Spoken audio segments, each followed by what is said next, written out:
Well, welcome back, everybody. And today we've got Justine from House of Mahalo. How are you, Justine? I'm very well, thank you. How are you? That I'm well, thank you. Thank you so much for joining us on the next episode of Meeting the Makers. We've been meeting some really lovely and inspirational people, and you are one as well. So I'm really keen to get to know a little bit more about you. So Justine is, so I said House of Mahalo, and you have a YouTube channel. Tell me if I've got any of this wrong.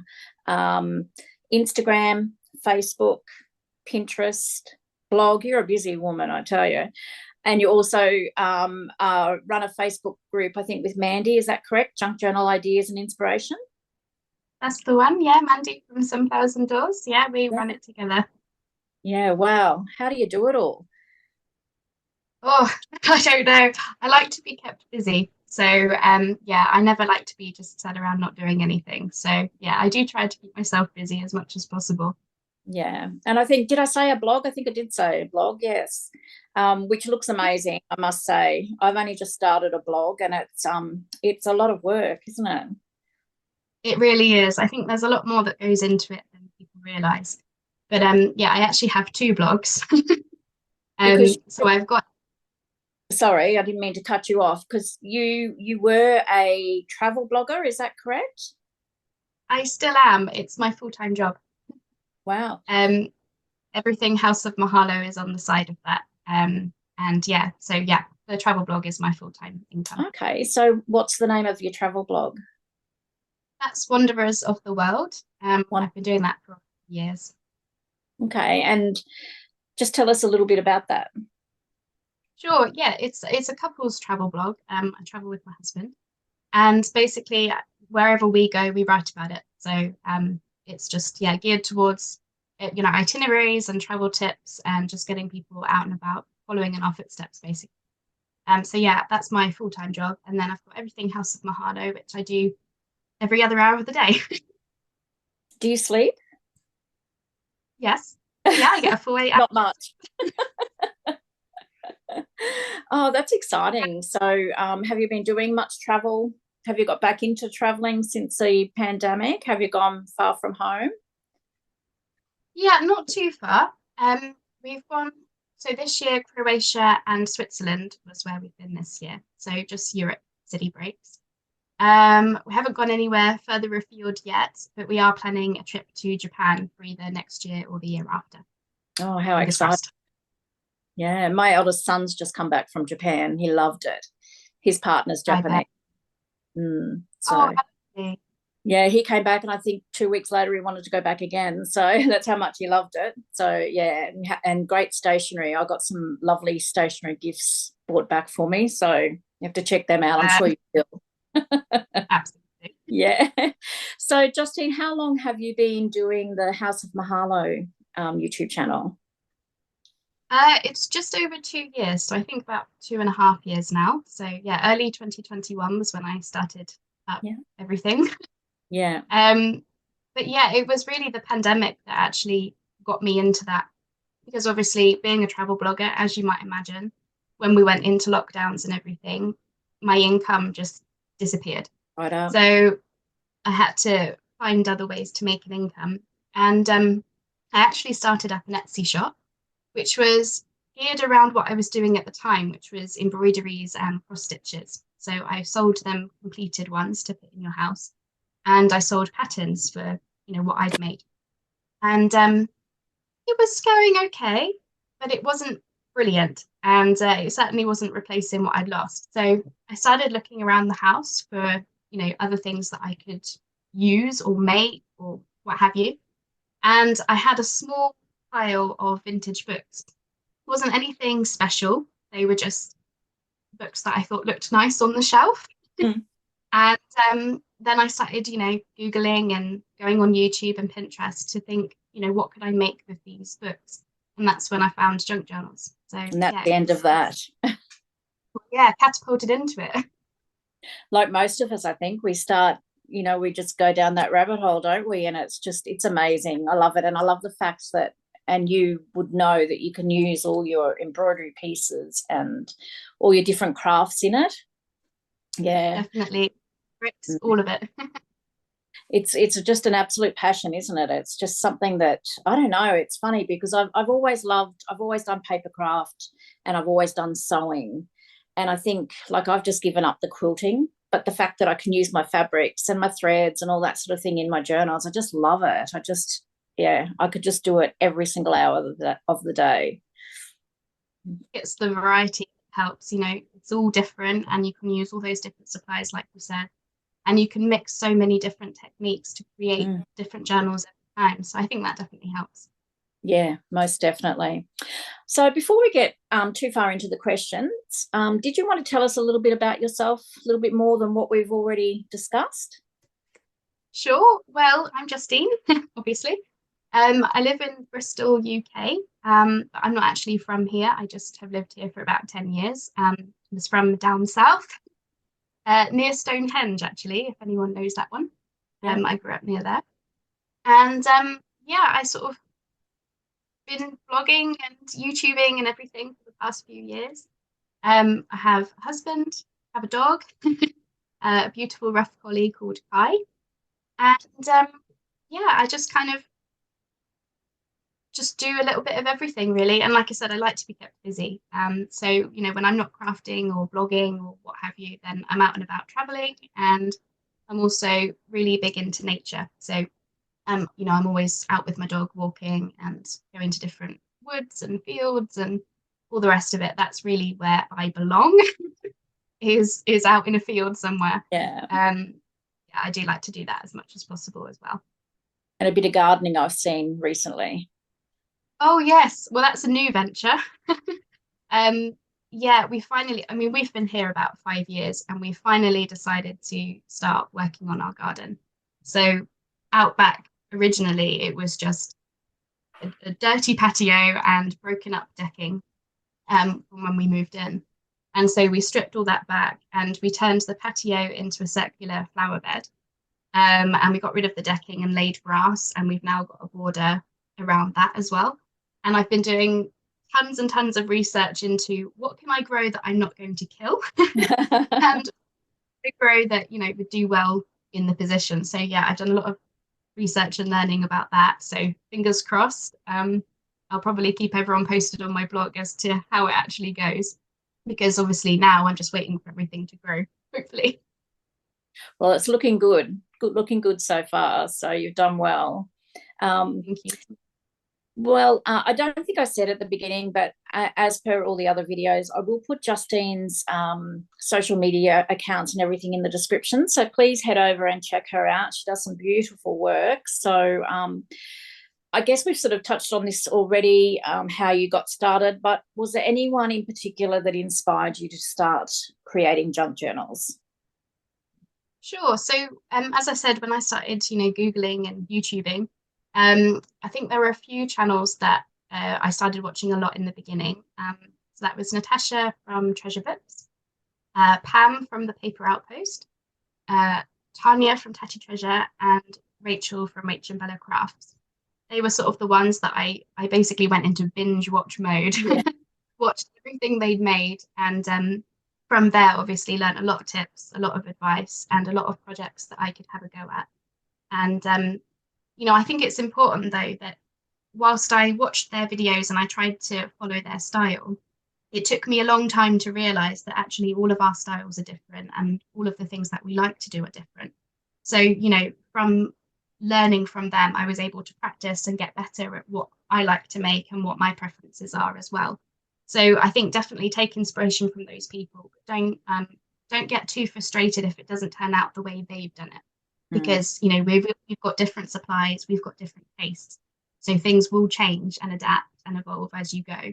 So yeah, but lean into that because it can really take you down your own path as well.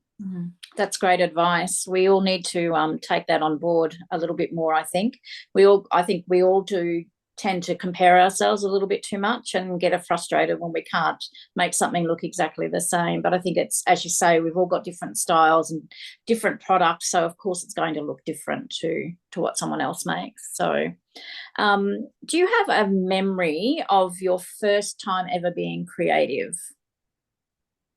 Oh, To be honest, I think it was when I learnt to cross stitch. So I was 10 and my mum taught me. And I got really, really into that.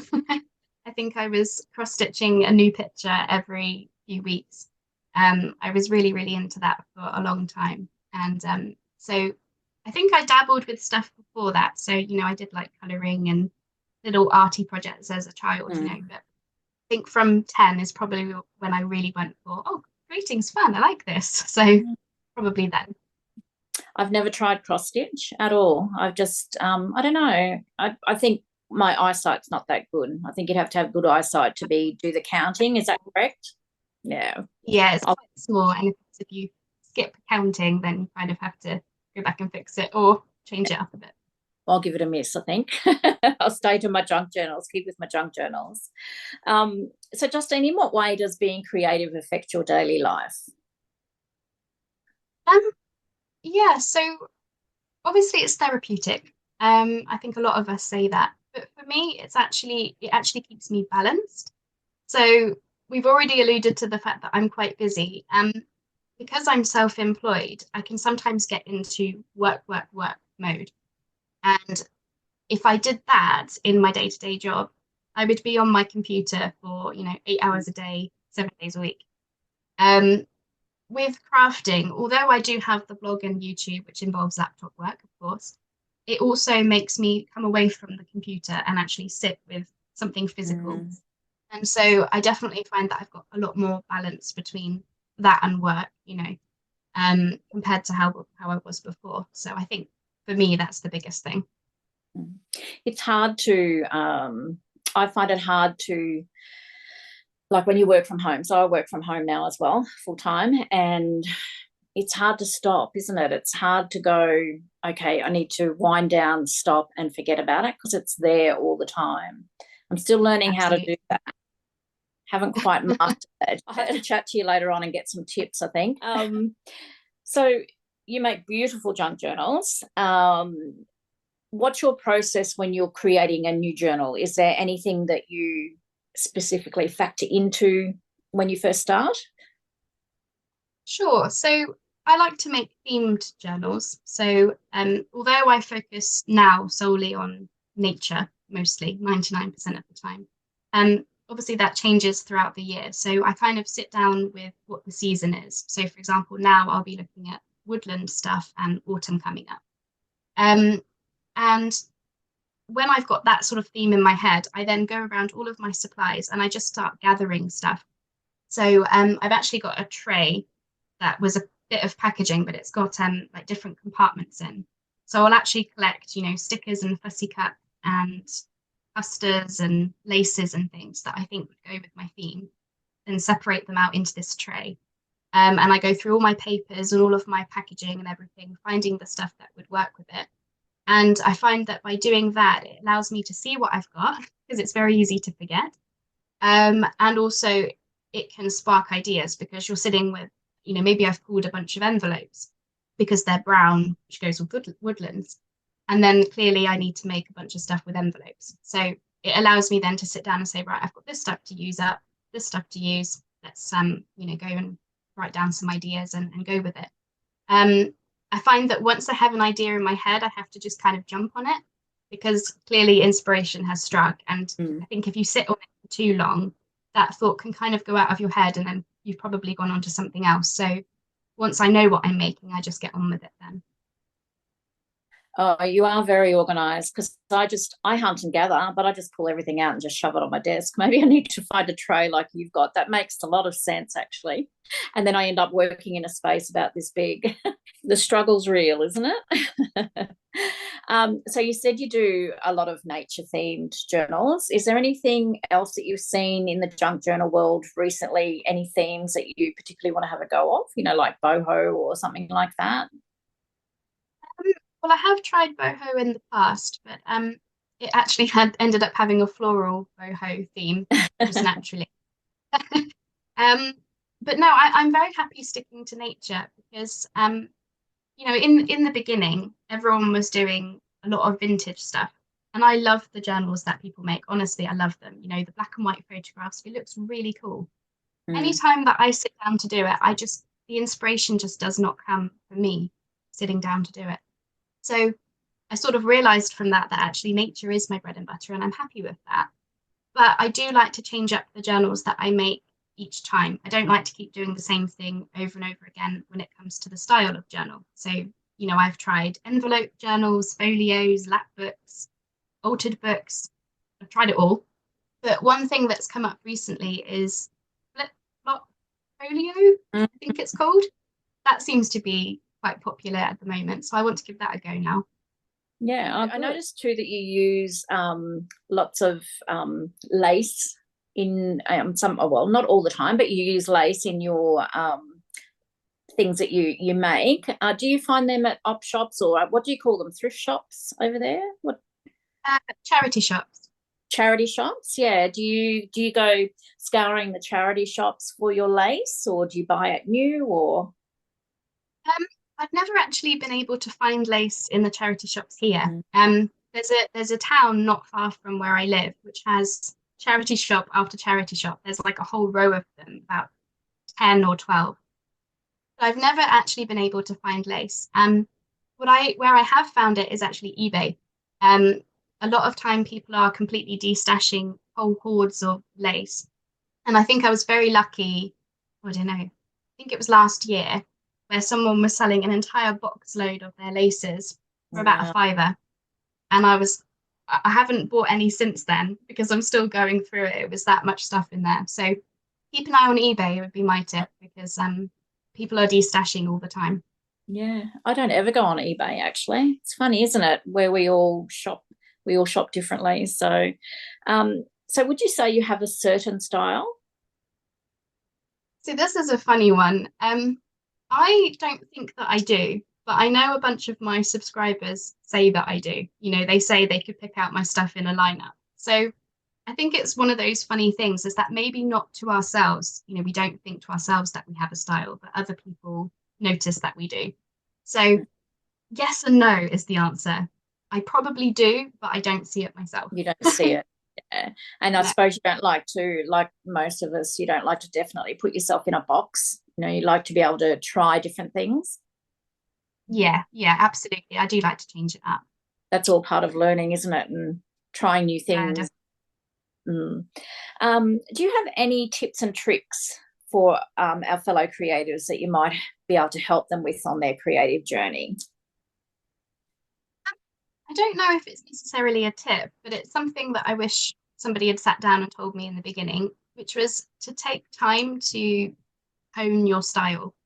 I've alluded to the fact that in the beginning, I was trying so hard with everything vintage because that's what most people were doing. But it took me a good, 18 months to realize that didn't necessarily work for me, and that actually nature and botanicals and all of that stuff does. And that's what I feel happiest doing and most creative with. So I think just take your time, trying all these new things, because you never know what's going to stick. But then, once you've found what works for you, if you like it and if you enjoy it, then that's maybe where you could spend some time on. Obviously, you can change it up and try new things still, but don't try to put yourself in this box that other people are in, because that might not work for you, if that makes sense. It makes a lot of sense, and it goes back to what we were saying earlier too. Just do you. And I like what you say there is, so long as you enjoy it and it makes you happy, that's all that matters.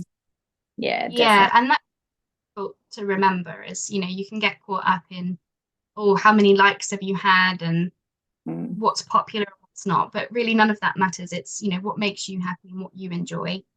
Keep going with that, and you'll find the people that, want to be there with you. That makes sense. I totally agree. So how do you strike a balance between functionality and aesthetics in your creations, if you do, or do you just do it, as you say, how you just say inspiration just hits you? Do you just go with the flow, or do you think, oh, well, I need to leave so many pages for journaling, or do you fill your journals to the brim, or what do you do? I like to think that I find a balance, but it's not on purpose. It's I don't follow a formula or a set amount of things or anything. when I sit down to make a journal, I make the ephemera first. So I've got this great big pile of things ready to fill a journal with. And then it's just a case of I do try to leave ample writing space because, I presume that's how people are going to use the journals that I make is writing in them. Mhm. So I do that, but then yeah, I just don't really follow a formula. I just make sure that there is enough writing space, but it's not, every 2 pages this or 10 pages of that. Yeah. It's not like that. It's just, I suppose you get a feel over time for what works and what doesn't, and what is too chunky and what's not chunky enough. I think Oh, that's do you? probably I missed that memo. I just have to tell myself just stop because I just keep adding and adding and adding. yeah, yeah, no, I hear you. Yeah. So you write a blog. Do you actually write in a journal? Do you keep a journal yourself? A I handwritten journal? I do, yes. I've actually got it on my desk. Yeah. I will show you. This one, I didn't Beautiful. make it. I bought it from another journaler. Yeah. And yeah, I use it. I don't use it in the way of like a daily diary or anything. I use it for so I do an oracle spread each week, which basically gives me like a phrase or a sentiment to have in my head to keep focused with that week. So I use it for that, making a mental note as to what I've picked out. And I use it for if I've seen something on YouTube that I think is inspiring, then I'll make a thing and put it in there and write a note as to who did it and when I saw it. Or if something did happen in my day, then I do write it down, but it's not like a daily diary. It's like I don't really know what to call it. It's an inspiration journal, I think, Well, it's still a but it journal, doesn't. isn't it? Yeah, It's your thoughts, your inspiration, ideas, that sort of thing. So, I mean, a journal can be what you make it, really. It doesn't have to be one absolutely. particular. Yeah. Oh, that's lovely. I love it hearing, there's a lot of people that make journals, but they don't actually keep a journal themselves. Yeah, Yeah. And I've had so many people say to me, I don't journal because I don't do anything. I don't travel, I don't go anywhere. But I mean, we've all got memories. I think using prompts is the best way to journal if you're really stuck, because we've yeah. all got sort of memory. How do you engage with your community of creatives? Obviously, on YouTube, you do. And has it influenced your body of work at all? So, talking to other people. Sure. So, I think my main hangout space aside from YouTube is the Facebook group that I'm running with Andy. So obviously I see a lot of posts in there that are inspiring and see we answer questions and reply to people. But I think in terms of keeping up with community, like I don't really think I'm very good at social media. I haven't posted on Instagram for such a long time. Um, for me, it's actually responding to all of the YouTube comments. It That's a bit of work to do that, but I find that that's where conversations have come from and friendships have formed from doing that. So I think that's probably the biggest thing that I do to keep up with community stuff is doing that and really getting to know people through the comments. Because at the end of the day, if somebody's taken the time to watch my video and comment on it, then I like to say thanks and you know answer questions and stuff there. So Mm. yeah, really that. Um, I don't know if it's necessarily influenced what I do, but I probably take a mental note of what people have enjoyed seeing. Um, Not so much in the fact that it will change my filming schedule or anything, because I do just make what I like to make and hopefully somebody else will like it. Um, but it is useful to know what people enjoy watching so that, in the future I might come back to something or try a different version of it. So Mm. yeah, that's probably what I would say. Yeah. It's so lovely. I'm sure you're the same, but the junk journaling community is so friendly for the most part, isn't it? It's I've made so many friends since I've started junk journaling. It's amazing, all around the world. It's so lovely. I'm sure It you're the really same. is. Yeah. Yeah, it really is. It's for the fact that people will take the time to say something is nice or they like something to a complete stranger is just not necessarily what you'd get walking down the street. No. Um, necessarily. But in this community, everyone seems so friendly and welcoming. And yeah, that's definitely one of the things that I picked up on fairly straight away was how nice everyone was. For the most part, you get the odd one here and there, but we can ignore those. Yeah, we'll ignore them. So tell us, Justine, where do you find your inspiration for your creations? Obviously, we've touched on that with nature. You obviously love walking through nature, and you do your nature and botanical journals. And how do you stay motivated to create your new journals? Sure. So yeah, obviously my inspiration comes from what I see, but it's also the YouTubers that I watch. I get a lot of inspiration from them, especially when they do a challenge. I love a challenge. So we've got Tina from Shabby Dabby Doodah. She does her mask making each week. Um, uh, Roxy Creations, she does her Roxy's weekly challenge. Those sorts of things I really enjoy because they're often sort of easy, simple makes, but you can really like learn something new and try something that you wouldn't have necessarily thought of doing via those. And it can snowball ideas as well. Maybe you're making the thing that they've shown you, and then you're thinking, oh well, adding a pocket here would be quite a Yeah. nice touch, and then you changed it into something a little bit different. Mm. So yeah, I think for me those are the biggest things. I really enjoy challenges because it can get you thinking in a different way from just sitting down and looking at your own stuff. Because sometimes we can get overwhelmed with our own things, and that's what we need, isn't it? Just a little push to go, oh well, I don't have exactly what Rachel's using, but I've got this, and then I can add that, and then you've got something completely different. Yeah. Yeah, exactly. Of course, these ideas often you can change them up from what they've done if your theme or style is different. So I'll always take a nature spin to whatever anyone's making, which can change the look entirely because you might decorate it differently, even though it's the same basic thing. I think another good thing too is, speaking here for myself, but I do have a small Facebook group, but we do swaps every month. I think that's another good thing to do if you can get into some swaps. Maybe don't. I know some ladies get so overwhelmed because they say, yes, I'll do this and I'll do that, and they like got 10 to do in a month. I'm flat out doing one. But I think that's good to get something from someone else, and for the most part in their style and something that they've done, and it just can spark so much inspiration, I've found. Yeah, definitely. Even swapping supplies with somebody can spark inspiration because you've suddenly got a new batch of things that you've never had, and you're suddenly, oh, ideas, and off you can go. So yeah, it can be like Christmas, can't it? Christmas came early. Yeah. So just wondering, when you create, so you're obviously in your space there at the moment, so do you have a room that you create in? Yes, I'm very lucky. This is the room. It's actually the box room of our house. So you wouldn't fit a bed in it. Maybe a little cot for a baby, but not a full-sized bed.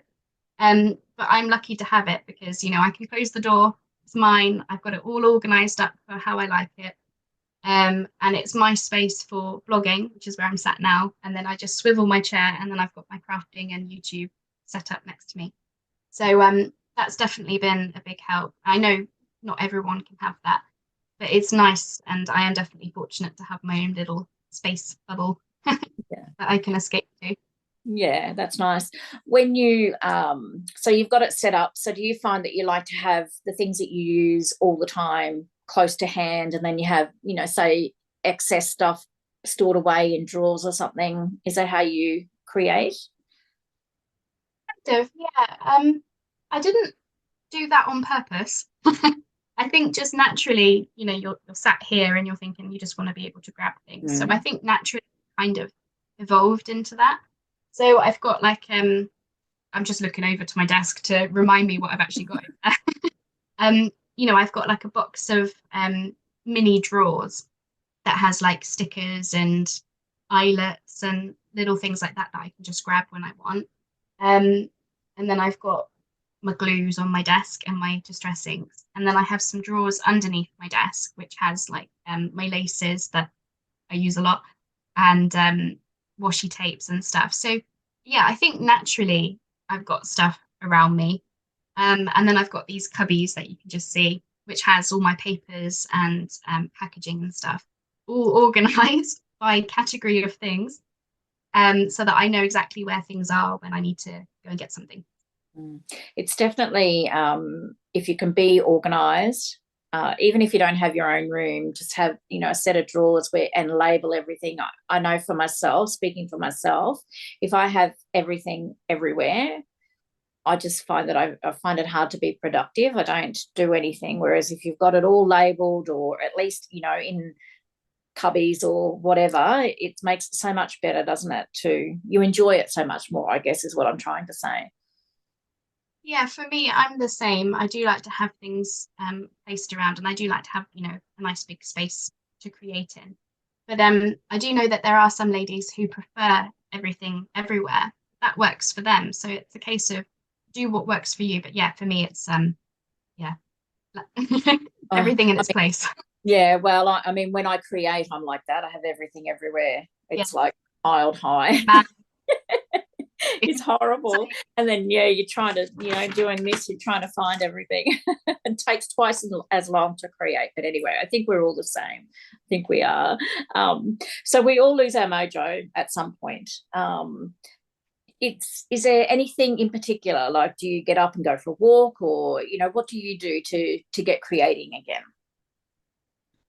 Yeah, so yeah, definitely with you on the lack of motivation. It definitely happens to us all. Um, for me, my initial thought is to run and hide under the duvet and say, "Oh, woe is me." But that that doesn't inspire anything for me. No. So I actually force myself to come in here and just sit at my desk with my stuff.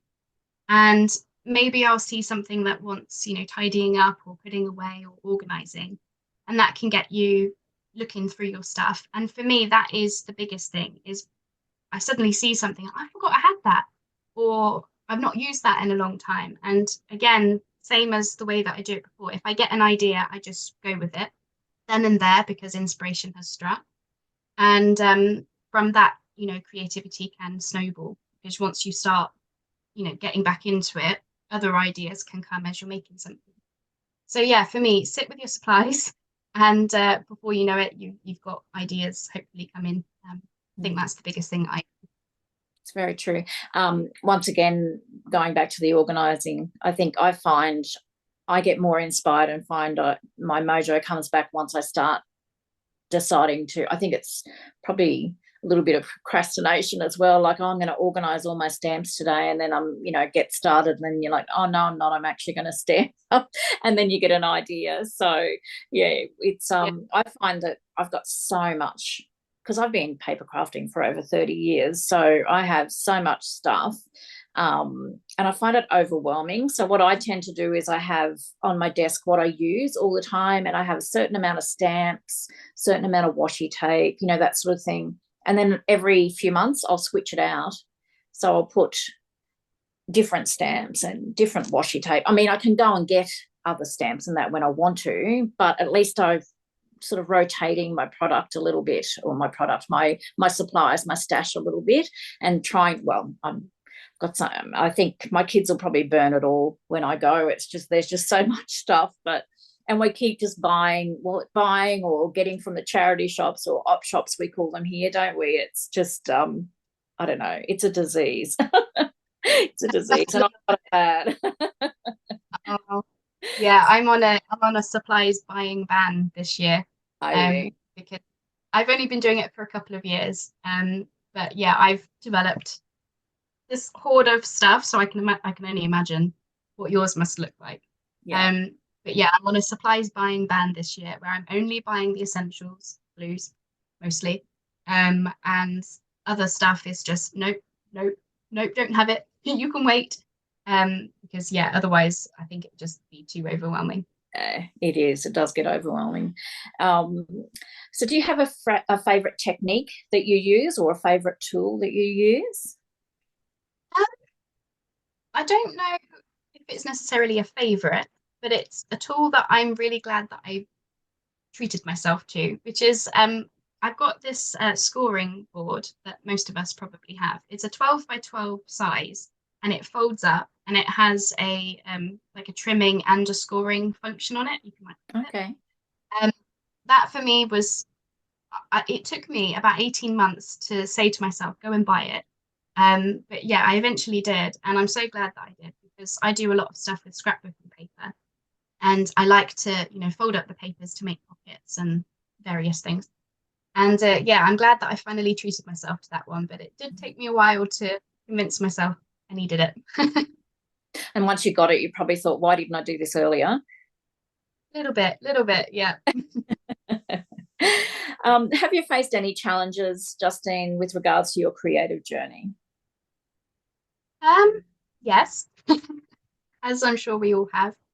Um, for me, there was a time when I got very stuck into sort of, you'll make a video of something and you'll think, I love this project, everyone's going to love it. And then it completely tanks on YouTube. People don't watch the video, or it doesn't get as many likes as another one. And then another time you might make something and say, well, I'm just going to put the video up and it might do okay. And then suddenly it goes viral, inverted commas. That can sometimes cause a challenge of like, do I even know my subscribers, or do I even know what people want to watch? Or, that fear of, do I really know what people want to watch and try Yeah. and all the rest of it? I found I got myself stuck in a little bit of a cycle of that. I think it was sometime last year where I was sort of second guessing myself a lot. And then in the end, I sort of had a chat with myself and I sort of said, if you're not enjoying it, then none of it matters anyway. So that's when I come back to the idea of like, I'm just going to make this thing and hopefully people will like it. But if I've enjoyed making it, then who cares how many likes it's got or how many video views? Yeah. So yeah, I kind of tried to do that now. But yeah, it was a challenge for about 6 months at a time. Yeah. And I must admit, I've been there before too, and quite often I have actually filmed a video and deleted it thinking, who's even going to be interested in it, and I think that's something that as content creators, that's just a natural thing that happens, unfortunately. But I'm actually coming to the realization, like you said, if I'm not enjoying it and I'm just doing it just for content, I probably should be just not doing it at all. Yeah, Yeah, give it. that's how I did it as well. But, So, talking of content creation, do you ever take time for yourself to just create without putting the camera on? Just for yourself, just for the hell of it? yes, definitely, I do. I don't do it as often as I would like, admittedly. But there is, I don't know, every few weeks or so, I'll just get the urge to make something, and it could be 10 o'clock at night, and that's not a good time to make a video No. because my neighbors. So that's when I'll sit down and just have a go at something because I've seen somebody make something on a video or it's popped up on Pinterest, that sort of stuff. So yeah, that happens to me every few weeks or so, and I suppose there's pros and cons to that. Sometimes I sit there and wish that I had just put the camera on, but other times it's nice to think that I was able to just have that free moment of just make that thing and put it away and leave the desk, without Just so much for organization yourself, to it. a bit of Yeah, creative exactly. self-care. Yeah, we all need to do that a little bit more, I think. So, do you have any Yeah. future goals for House of Mahalo? Um, the truth is not really. And the simple reason is I don't like to be in the future too much. I like to be in the moment because I used to do it a lot when I was first growing my businesses. I was always striving for that next goal. And it meant that milestones that I was hitting now kind of just got pushed to one side because it wasn't that milestone I was going for, that sort of thing. Mm. So now I don't really have future goals as such. It's more just a case of, am I happy with what I'm doing right now? Come next month, what are we focusing on this month? So I take it actually a lot more short term. But I just find that that works for me because otherwise I'm too far ahead there and just kind of neglecting what I'm doing right now. not living in the moment. So touching on that, I love your Mahalo monthly chats and updates. So it's really interesting to hear, you know, what you've been up to and what what you've got planned or what you hope to have planned and that sort of thing. So I think that that's something that a lot of us enjoy, seeing that type of thing. So you're going to continue. Yeah, definitely. Some months I have to skip it because life got in the way. But yeah, I do really try to do that. Because, sometimes we can be filming the videos, 2 to 3 weeks in advance. And you can't really talk about your day to day as much because you might be talking about the heat wave, and then by the time they're watching it, snow's come. So it's that sort of mentality. So I think with those types of videos, it's nice to just be able to sit down without crafting, because I'm not very good at talking and crafting at the same time. Never have been, never will be. And just a chance to be able to just say whatever's on my mind and all of the rest of it. And yeah, it's weird. Those videos are some of my most popular. I think, yeah, but I think it's because people, they feel like they're talking to you face to face, and they can sit down and have a coffee and they can feel like they're actually sitting across a table from you. So I think that's why, people love to see. That's why I wanted to sort of start this so that people could meet other makers. They want to know more about people behind the hands, and I know me, for one, this is a big step for me to actually get in front of the camera, like for still shots and videos, because I hate being in front of the camera, but I'm actually enjoying meeting everybody. Yeah, I hate it, absolutely hate it. So you seem so natural at it. Oh, you should see me before I start every video. I just nearly need a paper bag to blow into this.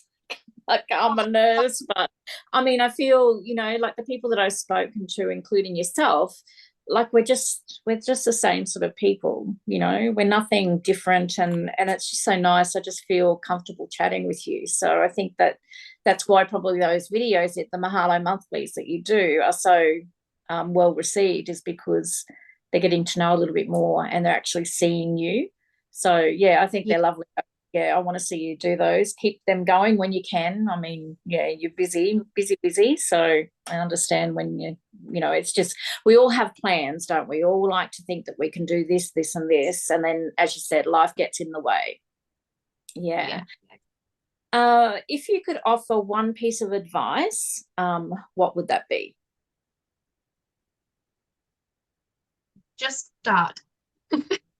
Whatever it is, just try it. Just do it. We can get so stuck in our own heads of life gets in the way. I'm not going to be good at it. Oh, that's not for me. I'm not going to be as good as that person, or whatever thoughts are going through at the time, which can delay you so much that months later you might still not have started that thing. So for me, it would be to just start. If I think about that first journal that I made, if I hadn't made that, would I be making them now? Probably not. If I hadn't started YouTube, when I first started my YouTube channel, I was saying to myself for months and months, years even, that I didn't have the personality for YouTube. I'm a bit of an introvert. I'm not extroverted at all. I'm not really overly chatty, I thought, until I started doing the video.